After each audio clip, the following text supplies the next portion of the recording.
Hello students, today I am going to start your exercise 5C, and in this video we will learn about the equivalent fraction. So what is equivalent fraction? Two or more fractions which show the same result, the same part of the whole are called the equivalent fraction. दो या दो से ज़्यादा ऐसी fractions जिनको आप reduce करेंगे, solve करेंगे तो वो same part show करती हैं, तो वो क्या कहलाती हैं? equivalent fractions कहलाती हैं. Read question number 1. Write 5 fractions equivalent to each of the following. आपको 2/3 के इक्विवेलेंट कितनी फ्रैक्शंस लिखनी है? 5 फ्रैक्शंस लिखनी है. तो इक्विवेलेंट फ्रैक्शंस हम कैसे लिखते हैं? Like this. Write 5 fractions equivalent to the following. अब पहला हमारा 2/3 है, तो 2/3 हम 1 से स्टार्ट नहीं करेंगे, क्योंकि अगर आप 1 से स्टार्ट करेंगे, मैं आपको रफ में करके दिखा रही हूँ. तो 2/3 अगर आप 1 से मल्टीप्लाई करेंगे तो 2 1 ज़ा 2 और 3 1 ज़ा 3 वही आ जाएगा जो हमें दे रखी है. इसलिए हम 1 से स्टार्ट करके किससे करते हैं?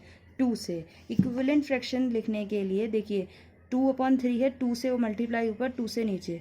इसी तरीके से 2/3 आपका रहेगा, इसमें 3 से मल्टीप्लाई ऊपर, 3 से मल्टीप्लाई नीचे. ऐसे ही 4 से मल्टीप्लाई ऊपर, 4 से मल्टीप्लाई नीचे, 5 से मल्टीप्लाई ऊपर, 5 से मल्टीप्लाई नीचे, 6 से मल्टीप्लाई ऊपर, 6 से मल्टीप्लाई नीचे. आप देखेंगे हमें करना कहाँ तक है, तो जितनी हमें फ्रैक्शंस लिखनी होती हैं वहाँ तक हम मल्टीप्लाई करते हैं. हमें 5 फ्रैक्शंस लिखनी है तो हम 5 तक काउंट करेंगे. तो 1 2 3 4 5. अगर हमें 7 लिखनी होती तो हम 7 से भी मल्टीप्लाई करते हैं और 8 से भी करते हैं. अगर 6 लिखनी होती तो सिर्फ 7 थे. यानी हमें 5 लिखनी है और हम 2 से स्टार्ट करते हैं. तो 1 2 3 4 5.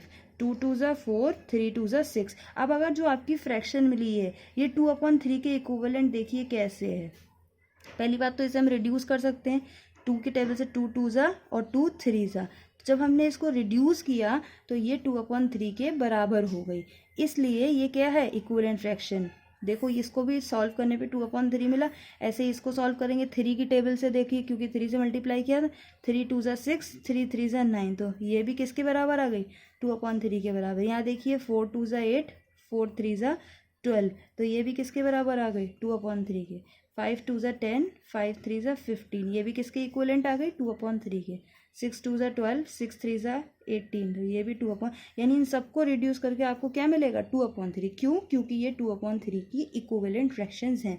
तो ये हम लास्ट में इनकी मल्टीप्लाई जब करके लिखेंगे तो हमारी जो फ्रैक्शंस हैं 4/6, 6/9, 8/12, 10/15 and 12/18 are the equivalent fractions to 2/3. सबको सॉल्व करके क्या मिल रहा है? 2/3. ये मैंने आपको एज अ एग्जाम्पल समझाया था, इसे आपको करना नहीं है. So I am erasing it.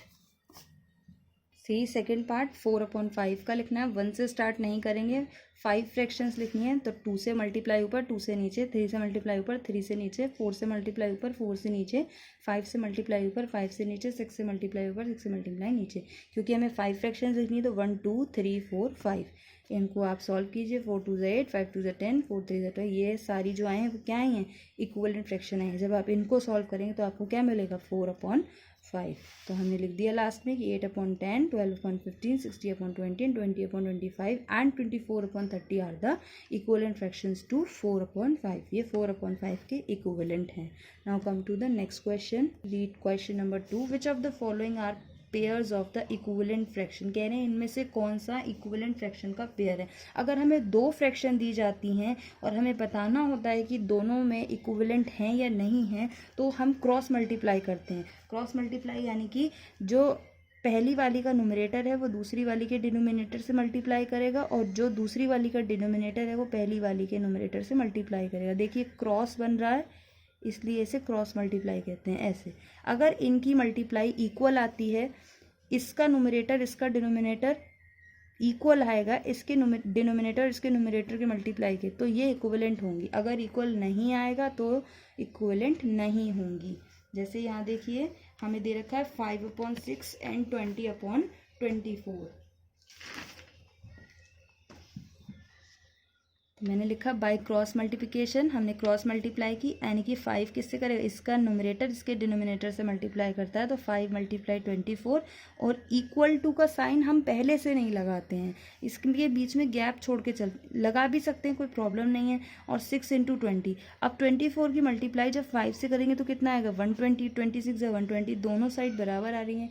दोनों साइड बराबर आ रही हैं तो ये फ्रैक्शंस कैसी हैं? इक्विवेलेंट हैं. यानी कि 5/6 एंड 20/24 आर इक्विवेलेंट फ्रैक्शंस। ऐसे सेम नीचे देखिए 3/8 है, 15/40 है, क्रॉस मल्टीप्लिकेशन किया तो 3 इंटू 40 और 15 इंटू 8, 43 ज़ा 120 और 15 8 ज़ा 120। अब भी इक्वल आया तो ये भी कैसी हैं, इक्विवेलेंट हैं। ये वाला देखिए 4/7 एंड 16/21, क्रॉस मल्टीप्लिकेशन किया तो 21 इंटू 4 इक्वल टू, अब ये इक्वल नहीं है तो पहले से नहीं लगाएंगे, हम देख रहे हैं तो यहाँ पर नॉट इक्वल टू हम कर सकते हैं या कॉमा लगा सकते हैं बीच में, ये तो कॉमा लगा सकते हैं या नॉट इक्वल टू कर सकते हैं।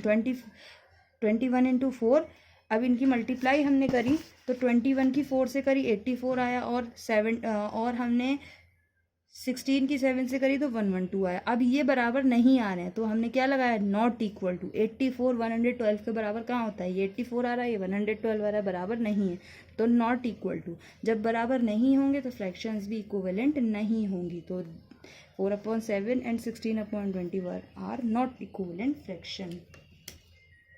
Read question number 3, find the equivalent fraction of 3/5 having.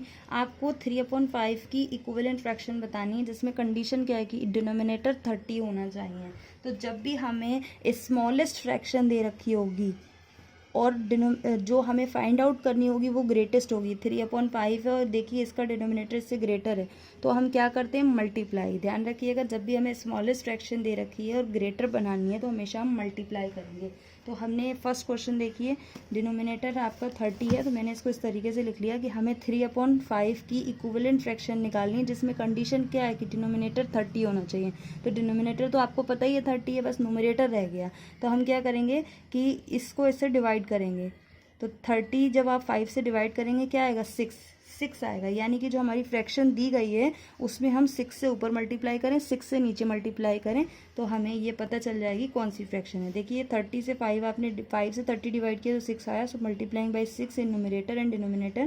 तो जो हमारी फ्रैक्शन थी 3/5 उसमें 6 से ऊपर मल्टीप्लाई, 6 से नीचे मल्टीप्लाई, 3 6 ज़ा 18, 5 6 ज़ा 30, डिनोमिनेटर 30 बन गया, कंडीशन पूरी हो गई तो न्यूमरेटर क्या होगा 18, यानी हैंस द रिक्वायर्ड फ्रैक्शन क्या होगी 18/30। ऐसे ही नीचे देखिए न्यूमरेटर 24 होना चाहिए, 3/5 के इक्विवेलेंट आपको चाहिए, न्यूमरेटर 24 होना चाहिए, डिनोमिनेटर का पता लगाना है तो 24 को 3 से डिवाइड करेंगे, या 24 डिवाइडेड बाई 3 कितना है 8, यानी इस फ्रैक्शन में 8 से ऊपर मल्टीप्लाई होगी, 8 से नीचे मल्टीप्लाई होगी, so multiplying by 8 in numerator and denominator.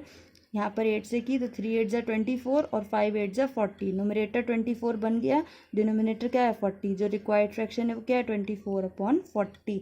जब भी इक्विवेलेंट फ्रैक्शन जो है वो छोटी होगी और जो ये कंडीशन रख रहे हैं न्यूमरेटर या डिनोमिनेटर की ये ग्रेटर होगी, यहाँ 3/5 24 से कम है तो ऐसे में मल्टीप्लाई होती है। डिवाइड किस में करेंगे वो हम नेक्स्ट क्वेश्चन में दिखाते हैं। सी द क्वेश्चन, यहाँ पर भी 5/9 है तो ये भी ग्रेटर है, यानी इसमें भी मल्टीप्लाई होगी। 6/11 है, ये ग्रेटर है, ये ग्रेटर है तो इसमें भी मल्टीप्लाई होगी।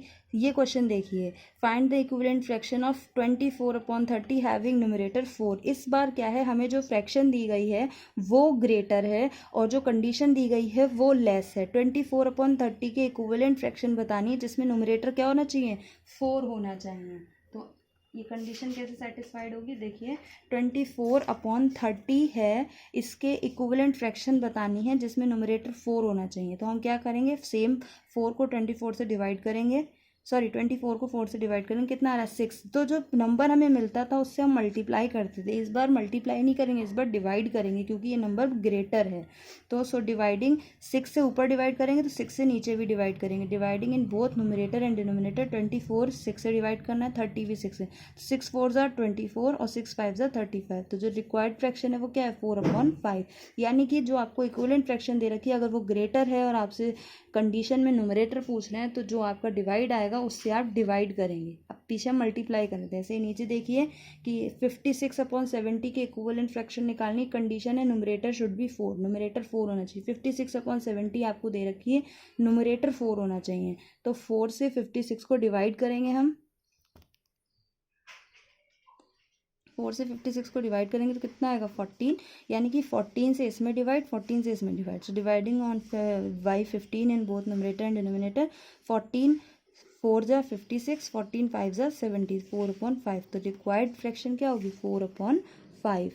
इसी तरीके से नेक्स्ट देखिए, डिनोमिनेटर 10 है तो 56/70, डिनोमिनेटर 10 होना चाहिए, न्यूमरेटर फाइंड आउट करना है, तो 70 10 से डिवाइड होगा, 7 टाइम्स जा रहा है, यानी कि 7 से ये फ्रैक्शन डिवाइड करेंगे, dividing by 7 in both numerator and denominator. 56/7, 70/7, 7 8 से 56 और 7 10 से 70, तो रिक्वायर्ड फ्रैक्शन क्या हो गया आपकी 8/10। इसको आपको करना है। नीचे देखिए question number 9, reduce each of the following into simplest form. आपको ये दे रखे हैं, इनको सिंपलेस्ट फॉर्म में सिंप्लीफाई करना है। सिंपलेस्ट फॉर्म में सिंप्लीफाई करने का एक आसान तरीका है कि जो आपको नंबर दे रखा है आप उनका HCF निकाल लीजिए। HCF मैंने आपको प्रीवियस चैप्टर में बताया था। तो HCF हमें फर्स्ट क्वेश्चन दे रखा है 9/15।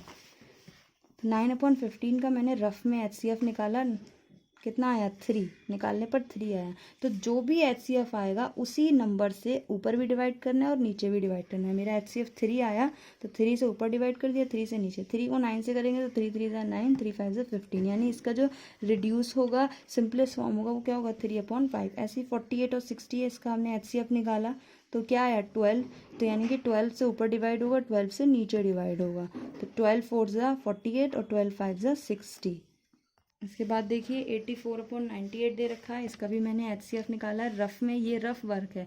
HCF कितना है 14, यानी 14 से ऊपर डिवाइड होगा, 14 से नीचे। 14 6 ज़ा 84, 14 7 ज़ा 98।